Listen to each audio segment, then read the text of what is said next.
falando sobre um dos assuntos mais procurados em aconselhamentos ou perguntas, que é: como vou entender o propósito de Deus na minha vida? Como compreender qual é o chamado de Deus na minha vida? E nós, para entendermos entendermos o propósito, o Elimar, na semana passada, eu fiz inclusive um desenho aqui, eu escrevi isso aqui. Nós precisamos compreender que o chamado, ele está diretamente ligado a 3 elementos fundamentais, que é entendermos a nossa identidade em Deus. Quando falamos de identidade, nós precisamos entender que toda a identidade em Deus tem uma origem em Deus. Nós entendemos a nossa vocação. A vocação é como nós expressamos essa identidade no mundo. E aí sim chegamos no chamado. O chamado é a direção em qual nós andaremos através dessa identidade, dessa vocação. É qual o sentido, a direção que nós vamos caminhar para manifestar o propósito de Deus. E na semana passada, Wesley, nós começamos a compreender o primeiro elemento dessa tríade, que é a identidade. E nós entendemos que para compreender a nossa identidade em Deus, nós não podemos procurá-la aqui dentro, mas antes precisamos procurá-la em Deus. Porque quando nós procuramos em nós, é muito provável que nós venhamos nos confundir. A Bíblia diz que Gideão, o texto que nós lemos aqui, eu não vou pregar de novo o que preguei semana passada, só vou resumir. A Bíblia diz que Gideão, este filho de Joás, este judeu, ele estava malhando trigo num lagar, e a Bíblia deixa bem claro que assim o fazia porque ele estava com medo dos inimigos. Os midianitas tinham atacado as cidades de Israel, tinham feito muitos deles escravos, roubavam as suas lavouras, matavam os seus animais. E quando os midianitas vinham, que eram verdadeiros bárbaros, como se fossem vikings, do mundo antigo, do mundo medieval, eles, quando chegavam lá, os israelitas tinham que fugir e se esconder dentro de buraco, dentro de cavernas. E assim eles ficavam até os midianitas acabar com toda a lavoura, com todo o gado. Depois eles iam embora. Então os israelitas voltavam, plantavam de novo. Quando estavam para colher, vinham de novo os midianitas. Por isso Gideão estava com medo, ele estava escondido. Então o povo clamou a Deus, disse: Deus, tira-nos disso, livra-nos dos nossos inimigos. E Deus levantou um profeta dizendo: sabe por que vocês estão assim? Porque vocês se afastaram de mim. Sabe por que vocês estão assim? Porque vocês foram desobedientes, porque vocês foram cultuar os deuses pagãos, e essa é a consequência, não é castigo. Nós precisamos entender, Pepe, de uma vez por todas, que a desobediência, ela vai atrair consequências. Então esse povo se humilhou, e Deus então vai levantar no meio deles um libertador. E quem seria o libertador? Gideão. O libertador era um cara que estava com medo, era um cara frouxo, era um cara covarde. E quando o anjo aparece para ele, esse anjo com A maiúsculo, que ele representa uma teofania, uma manifestação de Deus através do anjo, por isso que ele chama muito de Senhor. O anjo se apresenta a ele e faz uma saudação generosa e motivadora. O anjo diz para ele: e aí, homem valente e poderoso? E ele olhou para o lado, olhou para o outro e falou: quem, eu? Não, sou não. Ele falou: eu estou com medo. Eu sou o menor da minha casa, a minha família é a menor do meu clã. O anjo, ou até a teofania, aquela manifestação de Deus ali, não tinha o objetivo de motivar a ele ser quem ele não era, mas tinha o objetivo de revelar a identidade dele em Deus.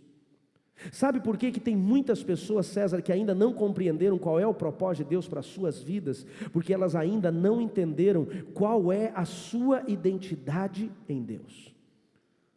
O seu propósito de vida, o seu chamado, aquilo que Deus te levantou, te chamou para fazer, ele está diretamente ligado a esta identidade. E essa identidade, ela vai revelar 2 coisas. A primeira coisa que a identidade que você tem em Deus, ela vai revelar, é como Deus te criou, como Deus te formou.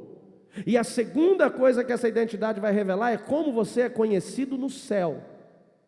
Quando aquele anjo aparece para Gideão, Davi, ele está revelando essas 2 situações. A primeira que ele está revelando para ele é como ele era conhecido no céu. Quando o anjo lhe sauda dizendo homem poderoso e valente, o anjo estava revelando qual era a cédula de identidade, com uma digital dele lá no céu. Não era para motivá-lo, mas é assim que Deus estava mostrando para ele que ele foi criado, que ele foi gerado. O problema é que ele nasceu num tempo de medo, ele nasceu num tempo de perda, ele nasceu num tempo de vergonha, ele nasceu numa família que não acreditava no seu potencial, e tudo isso acabou comprometendo essa identidade. Quem está me entendendo, diga amém. Talvez muitos de nós estamos vivendo a mesma coisa.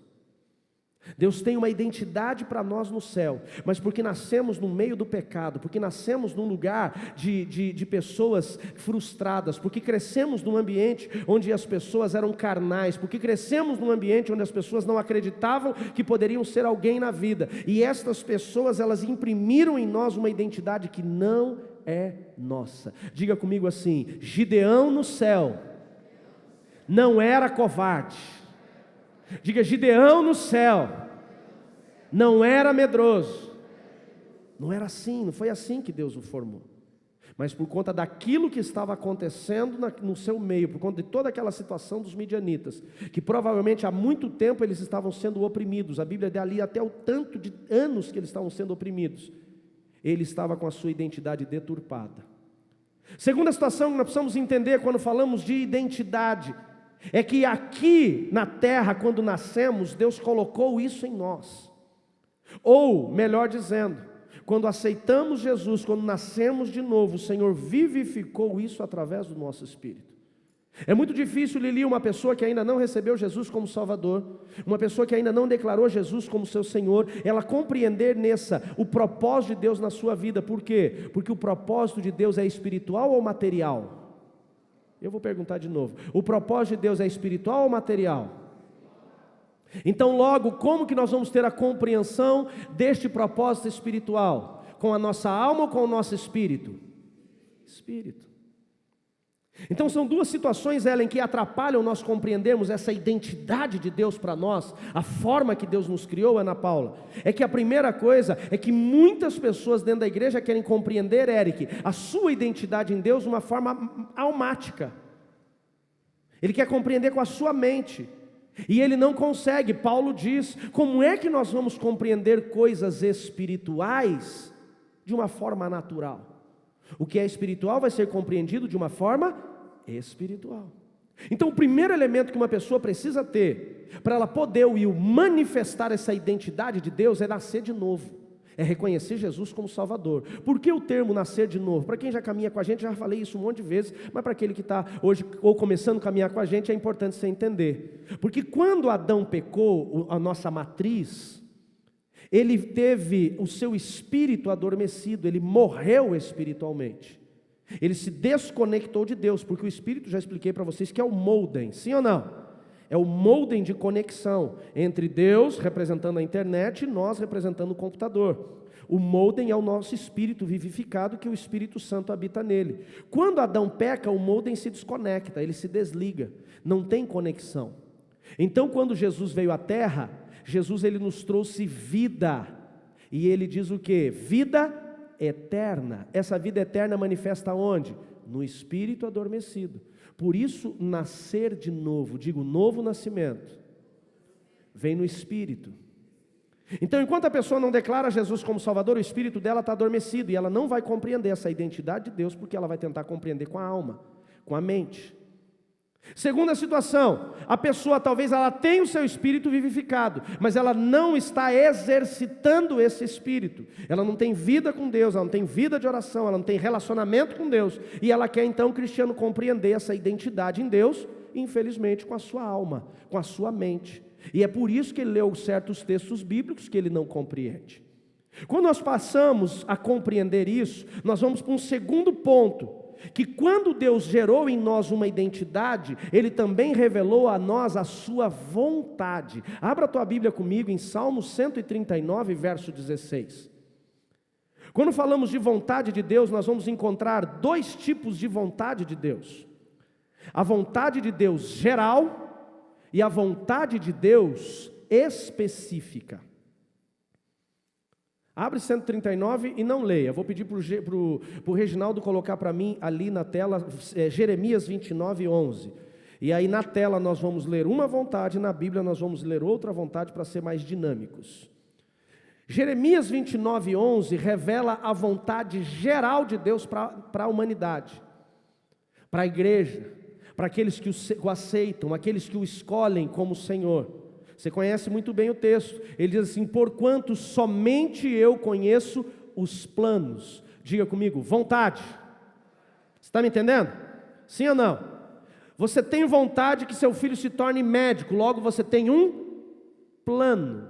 Amém, queridos? Você tem vontade que seu filho se torne um policial federal, logo você tem um plano. Ele diz: eu é bem sei, em algumas versões, os planos, a vontade que determinei a vosso respeito.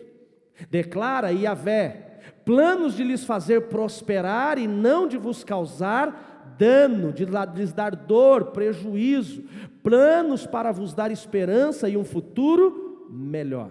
Então o que está aqui, Ana, essa daqui é a vontade geral de Deus para todos aqueles que o aceitam como Senhor. Qual é a vontade geral de Deus? A vontade de Deus não é que você sofra, a vontade de Deus não é que você sinta dor, a vontade de Deus é que você prospere. Quando fala de prosperidade não é riqueza, é uma vida plena. Riqueza pode fazer parte. Ele diz: faziam planos não de lhes causar prejuízo, mas de lhes trazer esperança, planos de lhes dar um futuro melhor. Este é o plano geral, a vontade geral de Deus para todos nós. Pastor, e por que eu não estou vivendo essa vida próspera? Por que eu não estou vivendo essa vida cheia de esperança? Por que eu não estou vivendo esse plano melhor? Porque você está escolhendo viver os teus planos e não o dele. Você está escolhendo viver a tua vontade e não a dele. Você ter vontade que seu filho faça alguma coisa não vai lhe obrigar a fazer, sim ou não? Não vai. O plano do pai é uma vontade. O plano do nosso próprio plano é outra vontade. Então muitos de nós não vivemos essa vontade geral porque nós estamos andando contra ela. Ontem eu falava na EVC, a nossa escola aqui de ministérios, eu falava sobre palavras proféticas. Tem muita gente, Wesley, que recebeu várias promessas, várias palavras proféticas de Deus sobre a sua vida. Palavras proféticas que seria um pregador, que seria um evangelista. Palavras proféticas que ele ia impactar nações, que seria um levita. E tantas promessas. Nós precisamos, em primeiro lugar, avaliar quem trouxe essa palavra. Em segundo lugar, nós precisamos entender se essa palavra condiz com a nossa identidade. Então tem pessoas que Deus já deu palavras que o cara ia ser missionário na Europa, o cara ia ser missionário no Canadá, o cara ia ser missionário na África, o cara ia ser missionário no Afeganistão, mas ele nem aprender a língua do lugar, ele foi, se veio de Deus, ele tinha que estar se preparando para isso. Quem está me entendendo, diga amém. Ele tinha que estar aprendendo, conhecendo, investindo tempo nisso, fazendo uma viagem de reconhecimento. Deus nos entregou uma palavra para mim, para a pastora Anne, que em algum momento Ele vai levar a nova aliança para os países da América Latina que fazem divisa com o Brasil. Dá uma glória a Deus por isso. O que nós fizemos naquele ano? Qual é o país mais perto do Brasil? Paraguai. Fomos para o Paraguai. Paramos lá na Ponte da Amizade, colocamos o pé e falamos: Deus, tomamos posse daquilo que o Senhor tem para nós. E começamos a orar, não sei se vai acontecer em 1 ano, em 10, em 20 ou em 15, mas nós começamos a nos preparar, porque Deus nos deu uma palavra, nós temos que andar em direção a ela. Amém, queridos? O grande erro que nós cometemos é que Deus nos traz uma revelação de um plano, mas não andamos em direção a este plano. Ou, aquele plano que recebemos nem era de Deus, era do coração do homem. Amo o ministério profético, creio no ministério profético, mas tem muita gente que se diz profeta e não é profeta. Não, Deus falou que Ele ia me levantar como um pregador.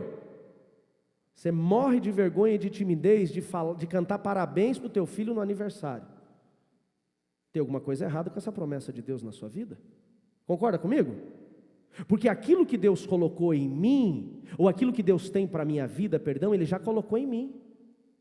Deus já colocou qual que é um dos principais elementos de um pregador. Qual é um dos principais elementos de um pregador? Falar. Se o cara não fala, ele não tem a sua principal ferramenta para pregar. Quem está me entendendo? Pensa num homem que sempre falou mais do que o homem da cobra. Sempre falei pelos cotovelos, sempre.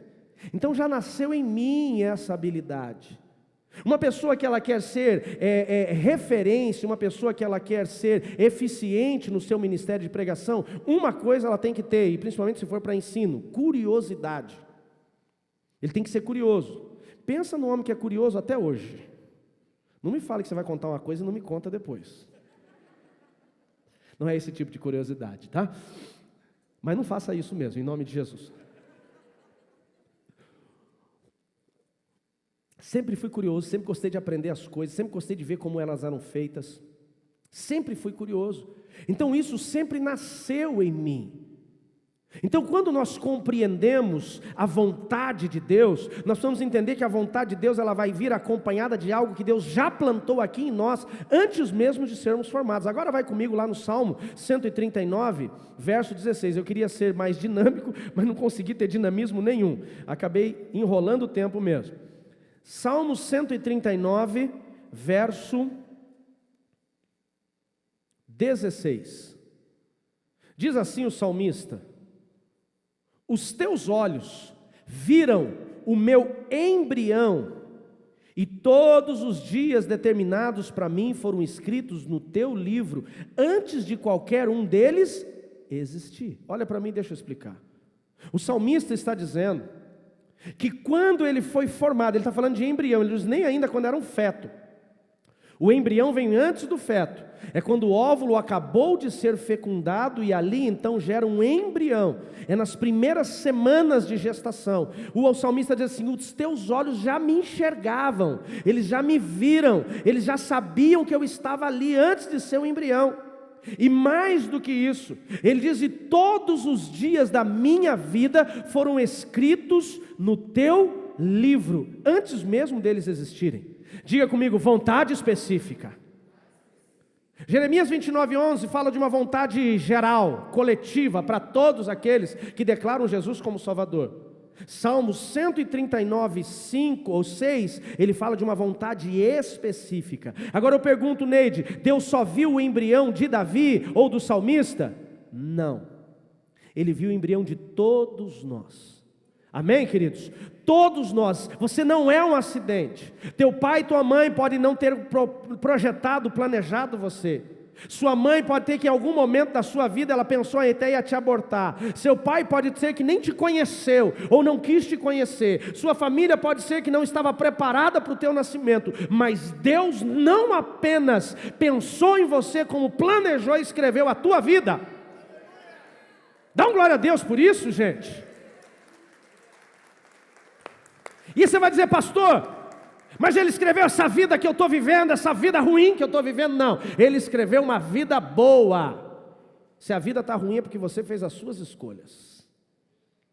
Ele diz: ele escreveu os meus dias no seu livro antes deles existirem. Deus tinha uma vontade específica. E ele diz: como são preciosos para mim os seus pensamentos, os seus planos. Como são preciosos, por quê? Porque o que Deus planejou para você chama-se propósito. E para cumprir este propósito, Ele colocou algo aí dentro de você que chama-se identidade. Só que quando nós, como Gideão, Eduarda, nós começamos a caminhar pelos nossos planos, pela nossa vontade, nós começamos a construir uma história paralela, uma vida paralela e uma identidade paralela. E é por isso que nós não compreendemos muitas vezes o que Deus quer fazer em nós e através de nós. Jeremias capítulo 6, verso 4, se você puder ir comigo novamente, abra a sua Bíblia. Ele fala a mesma coisa para o profeta Jeremias, e disse assim, Jeremias capítulo 6, verso 4. E a palavra do Senhor veio a mim dizendo: antes de formá-lo no ventre da sua mãe, eu te escolhi. Antes de você nascer, eu te separei e te designei para algo. Agora, César, essa palavra é só para Jeremias? Não. Me ajuda. Essa palavra é só para Jeremias? Essa palavra é só para Jeremias? Para quem é? Diga: para mim. Todos nós, Deus tem um propósito. Ele diz: eu te designei para ser profeta às nações. Ele diz: eu tenho um plano para você, eu tenho um propósito para a sua vida, eu tenho uma identidade. Só que eu só vou conseguir compreender o chamado de Deus, o propósito de Deus, se em primeiro lugar eu entender qual é essa identidade. E a minha identidade está diretamente ligada àquilo que Deus já colocou aqui dentro de mim. Só que às vezes está tão entulhado, Wagner, com pecado, com carnalidade, com planos humanos, com racionalidade, com emoções, com angústias, que nós não conseguimos, linda, entender e encontrar essa identidade. E para a gente poder encerrar, eu quero pedir que você agora vá comigo em Romanos, capítulo 12, verso 6. Romanos 12, 6. Pastor, como é que eu consigo entender a minha identidade? Primeiro eu tenho que ir até Deus. Abra lá, mas não leia, só olha para mim um instante. Primeiro eu tenho que ir até Deus. Eu tenho que perguntar a Deus, qual é a sua vontade? Qual é a identidade que o Senhor tem para mim? Depois que eu vou até Deus e procuro em Deus essa identidade, Deus vai começar a expressar através do Espírito Santo que habita em mim. Quem tem o Espírito Santo habitando em ti, diga amém. Ele habita em você. Quando você vai para Ele, muitas respostas nós não obtemos porque não perguntamos. Deus, qual é a sua identidade para mim? Então, Elisiane, Deus vai começar a revelar essa identidade através do Espírito Santo, assim como o anjo. Hoje eu e você não precisamos mais, Ezequiel, de anjo. Por quê? Porque o Espírito habita aí. Você não fica esperando o anjo aparecer debaixo da árvore e te chamar, e aí, valente? E aí, profeta? E aí, ministro de louvor? E aí, evangelista? E aí, pregador? E aí, conselheiro? Aí, mapeador? Aí, libertador? Hoje não. Sabe quem é o anjo que vai falar isso para você? É o Espírito Santo que está aí dentro de você. Ou melhor, sabe qual é a voz que vai falar isso para você? É o Espírito Santo que está dentro de você. Não se engane pensando, eu não nasci para fazer nada. Você nasceu com um propósito. Pastor, mas eu já tenho 60 anos e não descobri. Já morreu? Não, então dá tempo de descobrir. Se você está vivo, dá tempo. Amém, queridos? Se você está vivo, dá tempo.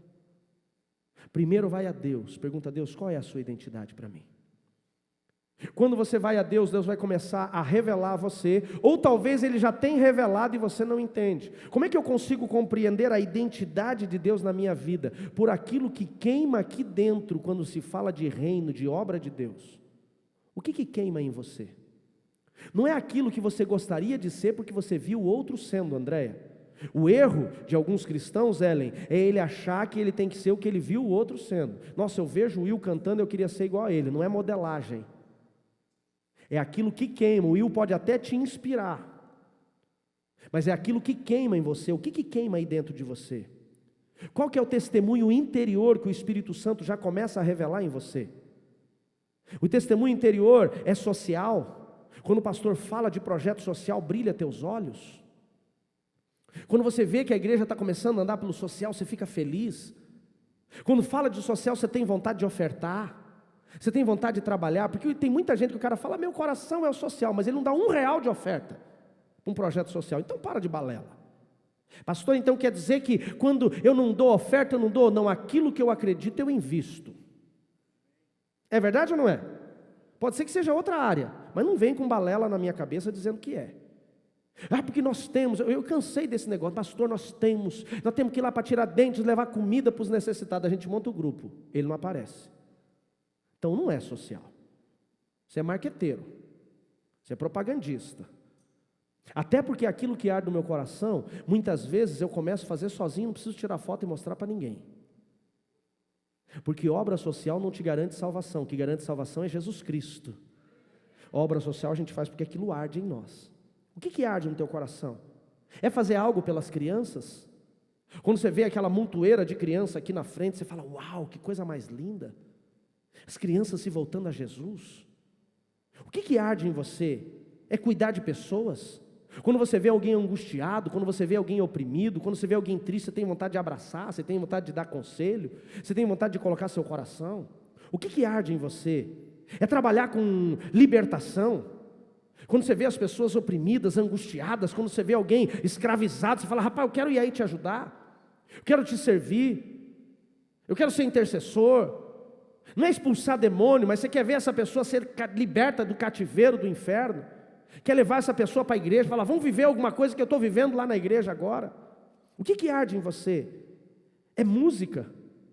Tem cara que o cara fala, não, arde em mim música, mas ele não sabe tocar um instrumento, não tem aptidão nenhuma para isso. Arde em mim louvor, mas quando ele começa a cantar, os demônios vão embora pelo desafino. Fala o libertador através da música. Não, o cabelo fala, aqui não dá para ir, vamos embora, vou esperar lá do outro lado da rua. Porque aquilo que arde em você, Deus já colocou algo em você para poder suprir isso, amém, queridos? É isso que nós precisamos entender. Essa matéria-prima do teu propósito já está aí dentro de você. O que arde em você? Evangelismo? Você entra num ônibus e vê o cara vendendo bala, você fica logo com vontade de levantar e falar, imagina se não fosse vendendo bala, fosse levantando e apresentando Jesus para as pessoas. O que arde em você? É pregar. Porque também tem uma diferença, Gilson. Tem gente que o cara só quer pregar, mas se for na plataforma, então ele não quer pregar, ele quer aparecer. Porque pregador que é pregador, ele prega em qualquer lugar. É verdade ou não é? O cara quer pregar, ele para no meio da praça e começa a falar de Jesus. Ele quer pregar, ele vai lá no meio, lá na praça dos skatistas, ele chama a galera para falar de Jesus. Ele quer pregar, onde ele estiver ali, ele vai falar de Jesus. O que arde em você? O que arde em você começa a te mostrar um testemunho interior. De quem que é esse testemunho? Do Espírito Santo. O Espírito Santo começa a testemunhar, é aqui, filho. O que te incomoda? Você olha e fala assim, eu queria fazer isso, nossa, eu queria fazer. Uma coisa, eu já falei esses dias aqui, uma coisa é você criticar alguma coisa que não acontece na igreja. Criticar, meu irmão, todo mundo é bom. Outra coisa é você ver que alguma coisa não está acontecendo e dizer assim, pastor, não está acontecendo isso, mas eu vou resolver e vou fazer. Quem está me entendendo, diga amém. Arde em você isso, queima aí dentro de você, então foi algo que Deus colocou em você. Quando você vê o Davi e a Vanessa trabalhando com casais na igreja, você fala assim, rapaz, como eu queria ser um transformador de casamento. Como eu queria que Deus me usasse para trazer transformação na vida das pessoas. Talvez você já viveu um processo de transformação de Deus no seu casamento. Você fala, eu gostaria de levar isso que eu vivi para a vida de outras pessoas. Está ardendo em você? Isso vem de Deus. Não veio glória a Deus agora, Jesus. Não agradou. Romanos, capítulo 12, verso 6, ele começa a nos revelar, nos mostrar aquilo que Deus quer fazer. Verso 4 em diante, melhor, coloca o 4. Ele começa a nos mostrar que o que Deus quer fazer, Paulo, em nós e através de nós, já foi colocado aqui dentro. Porque às vezes a gente acha que vai arder no coração só o que aparece. Tem gente que arde no coração dele, ele trabalha lá no estacionamento. Às vezes ele chega e fala assim, rapaz, esses carros estão tudo torto. É Deus falando para você, vai arrumar, colocar no lugar certo então. Será que não é não? Ou a gente acha que o gestão do templo não tem um galardão enorme lá no céu? Pensa nos caras, meu irmão, quando chegar o anjo vai falar, fura a fila, pode vir por aqui. Porque os caras aguentaram cada desaforo no estacionamento da igreja, que é só Jesus. Ame eles, respeite eles. Pai, mãe, quando ele trouxer seu filho dizendo que seu filho está bagunçando, não pergunta para a criança, estava mesmo? Se ele falou, estava. Não precisa se bater, não precisa se espancar, mas respeita quem está ali servindo a tua família. Às vezes ele segura a criança lá na beira da rua, correndo, pulando. Quando você chega, não escolhe o lugar, se ele falou, coloca lá, mas é que é ruim de sair, é o lugar que está disponível. Ele está tentando fazer o melhor para todo mundo sair ali. Esses caras vão para o céu, meu irmão. Vão ou não vão, igreja? Vão com força, rápido ainda. Vamos lá em Romanos. Diz assim, assim como cada um de nós tem um corpo com muitos membros, e estes membros não exercem todos a mesma função, assim também em Cristo nós que somos muitos, formamos um corpo. Cada membro está ligado a todos os outros. Olha para mim aqui. Primeira coisa que nós precisamos entender: a identidade que Deus colocou aí dentro de você é diferente da identidade que Ele colocou no irmão que dá do outro lado. Porque imagine, pastora Mari, se Deus colocasse uma identidade de todo mundo ser pregador. Aí fazia a fila de pregador, era 2 minutos para cada um. Um subia, descia, outro subia, não tinha ninguém para poder ser ministrado. É verdade ou não é? Cada um recebeu uma identidade, tem algo que Deus colocou aí dentro de você. E é esta singularidade que vai fazer com que sejamos um corpo. Imagine um corpo inteiro de mão. Oi, esquisito, né? Você já imaginou uma mãozona aqui já, né? Não tem como. O corpo tem que ter mão, tem que ter pé, tem que ter joelho. Você já imaginou seu corpo sem joelho? Ele é tão feinho às vezes. Já viu uns irmãos que tem um joelho esquisito? Pastor, não fica olhando o joelho de ninguém. Mas às vezes chama tanta atenção que você olha. Mas imagine ele sem aquele joelho esquisito. Tem uma irmã que está rindo falando, eu já vi um joelho esquisito aí, pastor. Todos temos um papel. Até o teu minguinho tem um papel. Tira o minguinho para ver o que vai acontecer com você. Você perde o equilíbrio. Todo mundo tem um papel. E esse papel vai se manifestar como? Verso 6. Através de dons. Temos diferentes dons, de acordo com a graça que nos foi dada. Estes dons aqui são diferentes de outros dons que nós encontramos em 1 Coríntios capítulo 12, verso 1. Em 1 Coríntios capítulo 12, verso 1, nós encontramos dons espirituais. São as manifestações do Espírito Santo na nossa vida, que vai nos permitir servir a igreja. Dom de cura, dom de revelação, dom de palavra de conhecimento, dom de palavra de sabedoria, que são dons de revelação. Dom da fé, dons do sobrenatural, são dons espirituais que o Espírito Santo vai manifestar em nós. Amém, queridos? E Paulo diz em 1 Coríntios 14, busque com intensidade. Esses dons de Romanos 12 também é diferente dos dons que estão em Efésios 4, que são os dons ministeriais. Uns ele chamou para serem apóstolos, outros para profetas, outros para mestres, outros para evangelistas e outros ainda para profetas. Esses dons ministeriais, eles têm o papel de governar a igreja de Cristo, de liderar a igreja. É um conjunto de dons, é um grupo de pessoas que cada um formando a sua identidade, a sua função ministerial, vai levar a igreja a ser edificada, construída. Estes dons aqui, eles são os dons que nós chamamos na teologia de dons pessoais. Todos dai quando recebem Jesus como Salvador, e o seu espírito é vivificado instantaneamente, Luana. O dom que Deus tem para ele, brota nele, por isso que a Bíblia diz é graça. Diga assim, graça não é merecida. Você recebeu Jesus como Salvador, este dom foi manifesto em você. E este dom ele vem exatamente numa parceria, se é assim que eu posso dizer, com a identidade que Deus tem para você lá no céu. Então ele diz, e eu encerro aqui, para a gente poder continuar sobre isso semana que vem. Ele diz assim, temos diferentes dons de acordo com a graça que foi nos dada, ou seja, cada um recebe um tipo de dom para sermos diferentes. Se alguém tem o dom de profetizar, use-o na proporção da sua fé. Aqui nos dons pessoais, Emerson, quando fala de profetizar, não está falando de entregar profecias, não está falando de ser profeta dos 5 ministérios, nem de profecias de 1 Coríntios e nem de ser profeta de Efésios 5. Este dom aqui é o dom de falar. Profetizar é entregar, é pregar, é trazer a revelação da palavra.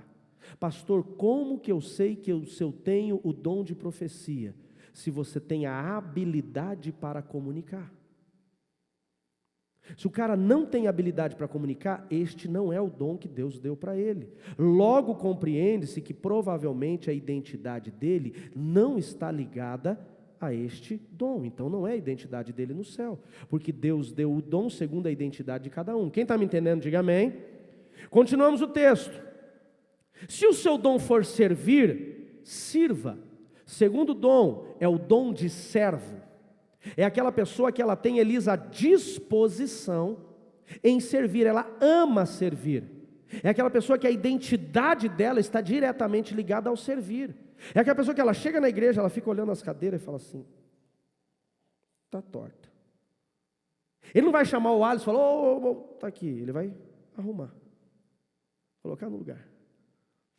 É aquela pessoa que ela chega ali e vê o cone fora do lugar, ela não fala, William, olha esse cone aqui. Ele vai tirar o cone e vai colocar aqui. É aquela pessoa que ela vê, ela tem uma facilidade, é natural. Se ele vê alguém passando por uma dificuldade, ele para isso. Se ele vê um carro parado na rua, ele desce do carro e ajuda a empurrar. Se ele vê uma pessoa empurrando um carrinho de lixo que está pesado, ele para o carro dele e vai ajudar. É uma naturalidade para ele servir. Continuamos. Se o dom é ensinar, ensine. Tem pessoas que ele tem uma facilidade, uma habilidade para ensinar. Você conhece gente que tem habilidade para ensinar? O cara começa a falar, você fala assim, rapaz, é isso mesmo? Que interessante. Nunca tinha parado. Olha, explicação interessante. A pessoa tem uma habilidade, se é de ensinar, essa é uma habilidade que Deus colocou. Ele pega conhecimento e transfere conhecimento, ele não guarda para ele. Não é o crente Garfield. Sabe o crente Garfield? Ele engorda sozinho? Não, ele entrega. Se temos, vamos lá, se é de dar ânimo, assim o faça. Aqui ele está falando do meu ânimo. Em algumas versões ele diz se é ajudar, se é aconselhar, se é misericórdia. Ele falou, faça assim. É aquela pessoa que quando ele vê alguém triste, ele já vai abraçar. Ele tem uma necessidade de chorar junto com os que choram, de se alegrar com os que se alegram. Não tem gente aqui, não precisa levantar a mão para a gente não passar vergonha. Não tem gente que quando alguém começa a chorar perto de você, você começa a se afastar? Aleluia. Você não tem esse dom de dar ânimo, não. Mas tem gente, quando o cara começa a chorar, você já cola junto com ele. E às vezes a pessoa não quer nem falar o que está acontecendo, você vai lá junto. Esse aí já nasceu. E não precisa ser dentro da igreja, em qualquer lugar. Continuamos. Se é contribuir, contribua generosamente. Tem gente que Deus colocou nele o dom de contribuição, e junto com o dom de contribuição vai vir prosperidade. Posso ouvir um glória a Deus? Porque Deus não vai colocar uma coisa em você que Ele vai ter que tirar do teu bolso para poder oferecer. Se Deus colocou no Diego o dom de contribuição, tenha certeza que Deus vai dar o recurso para ele contribuir.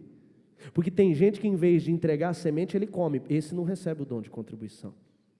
Tem gente que fala assim, eu não queria ter esse dom, porque você não sabe o quanto vai vir acompanhado. Você quer saber qual que é o dom de contribuição? Você passa na rua, vê o cara descalço, você tira teu sapato e deixa. Você vê uma pessoa com frio, você tira a tua blusa e entrega. Você não consegue sair na 15 de novembro, ver uma velhinha com fome, sem parar na Dois Corações e comprar uma coxinha para ela. Isso é um dom que Deus colocou em você. É um dom pessoal.